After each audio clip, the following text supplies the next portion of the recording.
में गारंटी जानते हैं किसने दिया है?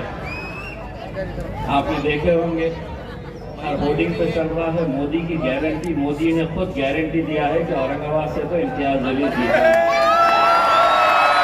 मोदी की गारंटी। भाइयों, मैं यकीनन बैरिस्टर असदुद्दीन अवैसी साहब के लिए वक्त कम है, लेकिन उनका हुक्म आया है कि मैं भी आपसे मुखातिब हूँ। आप जानते हैं कि औरंगाबाद में आज से तकरीबन 1.5 महीना पहले अमित शाह साहब यहाँ पे आए।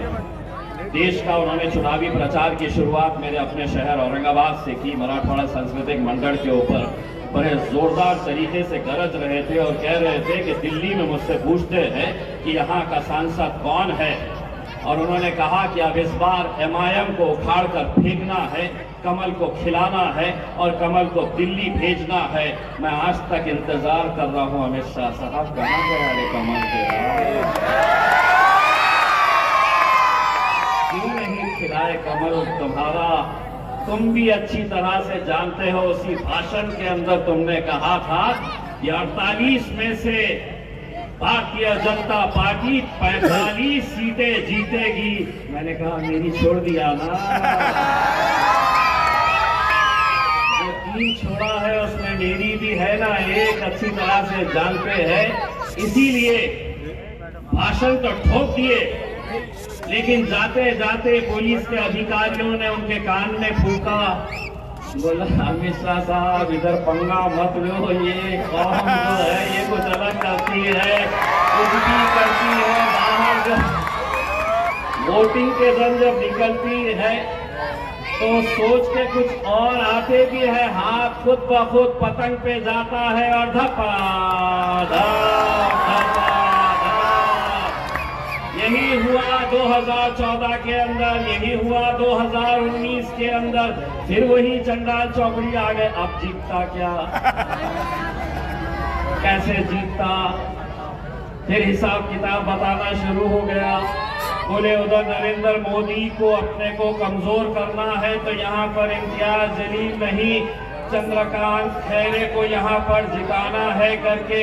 अब चंद्रकांत खैरे से इतनी मोहब्बत उन्हें क्यों हुई? तो मैंने उनका एक वीडियो देखा और वो वीडियो में था 5 वक्त की नमाज पढ़ो और नमाज पढ़ने के बाद जब बाहर आओ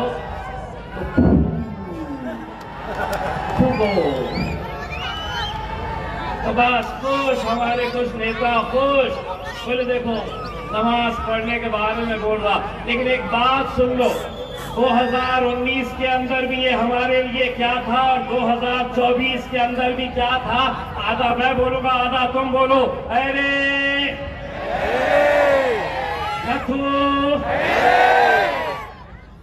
जोर से बोलो, गुलमंडी तक तो पहुंचा। अरे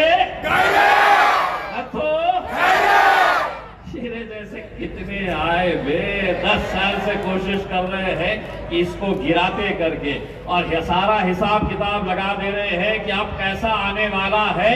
मैं उन्हें यही कहना चाहता हूं, तुम्हारा हिसाब तुम जमीन पे करो, मेरा हिसाब तो वहां से आता है अल्हम्दुलिल्लाह, वहां से।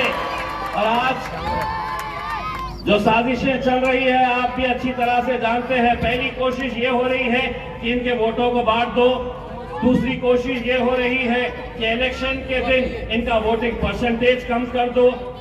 दोस्तों, मेरे जितने सारे यहाँ पर नौजवान बैठे हुए हैं, आपको एक बात बताता चलूं, 40 साल से कम उम्र के जितने भी नौजवान यहाँ पर बैठे हुए हैं, 1980 यानी कि आज से 44 साल पहले इस शहर से काजी सलीम साहब चुनकर आए, और उसके बाद क्या वजह है कि तुम्हारा सांसद, तुम्हारा खासदार यहां से कोई चुनकर नहीं आ रहा, कोई आमदार चुनकर नहीं आ रहा?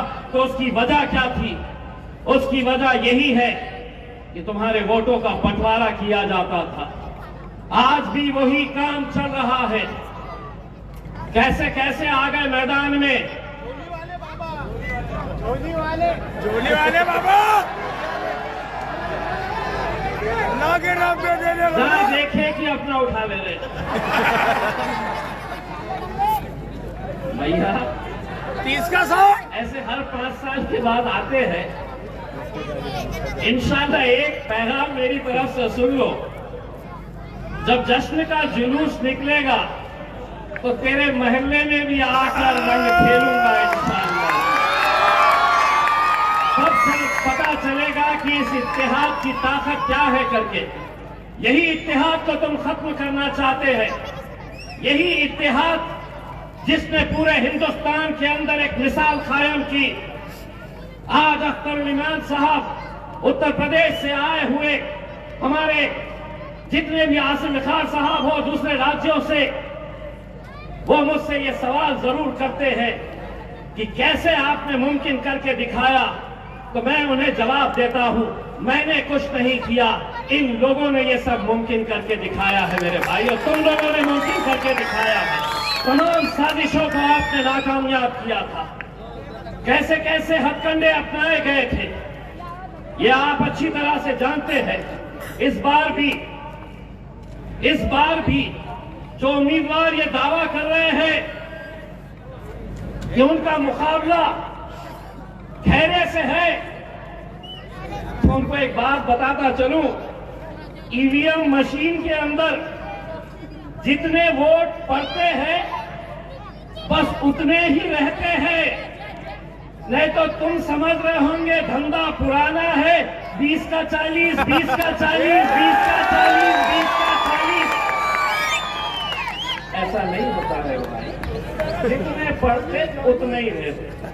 तुम समझेंगे कि अब ये लेके आएंगे और फिर उसको कैसा, ऐसा नहीं होता। करो, मेहनत करो, आगे आओ मैदान के अंदर। पुलिस वाले भी हंस रहे हैं, उनको भी मालूम है किसके बारे में बात कर रहा है, क्योंकि उनका इनका रिश्ता बहुत पुराना है, बहुत पुराना रिश्ता है। अरे कैसे कैसे लोकसभा क्या है, कभी गौर करे हो? अरे लोकसभा वो जगह है, अगर आज तुम्हें बहुत सारे हमारे ही अपने लोग आ रहे होंगे और कह रहे होंगे कि नहीं अपने को मोदी को वहां पे हराना है, तो यहाँ पे इम्तियाज जलील की सीट नहीं आनी चाहिए। इतना कान खोल के सुन लो, महाराष्ट्र के अंदर 48 सीटें हैं, एक सीट, सारी तकलीफ उसी से। एक सीट बस इसको गिरा दो तो मोदी कमजोर। एक चीज तो मान रहे हैं कि सारा है कितना ताकतवर। मोदी को कमजोर करना है तो उसके मुकाबले में इम्तियाज जलील को यहां पे गिरा दो। मैं तुमको कहता हूं 47 सीटें बची हुई है, अगर तुम 47 की 47 सीटें अगर जीत जाते हैं, वो मुसलमान दल्ले जो तुम्हारे बीच में आके कह रहे हैं कि खैरे को जिताओ, अगर 47 के 47 भी जीत जाते हैं, 47 के 47 भी अगर लोकसभा के अंदर आ जाते हैं, और जब वक्त आया कौम की आवाज उठाने का, तो पूरे के पूरे गूंगे, मुक्के और बहरे बनकर बैठे रहेंगे। वहां पर हमारी तादाद 3 की रहेगी। अगर नरेंद्र मोदी की आंखों में आंखें कोई डालने की हिम्मत करेगा तो सबसे पहला मेरा शेर, मेरा खायद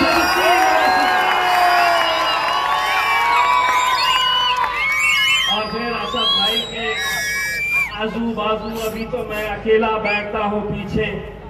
इंशाल्लाह इस बार बिहार से भी नुमाइंदगी मिलेगी और 3 रहेंगे, 3 तिगाड़ा, और इनका पूरा काम बिगाड़ा करके आएगा, पूरा काम बिगाड़ा करके आएगा। उन्हें तकलीफ इसी बात की हो रही है कि कई सारे लोग कहते थे कि असदुद्दीन अवैसी एक एमपी हैदराबाद से एक ही रहेगा, जिंदगी भर एक ही रहेगा। लेकिन अल्हम्दुलिल्लाह ये शहर के आवाम का इत्तेहाद था कि अब उनका एक भाई इम्तियाज जलील भी वहां पर जाकर बैठता है। तकलीफ कैसे हुई, एक के जब 2 हो गए तो मोदी जी ने अमित शाह को उसी दिन फोन करके पूछा, अरे ओ सांबा कितने आदमी आए हैं इस बार? अमित शाह ने जवाब दिया, आए तो 2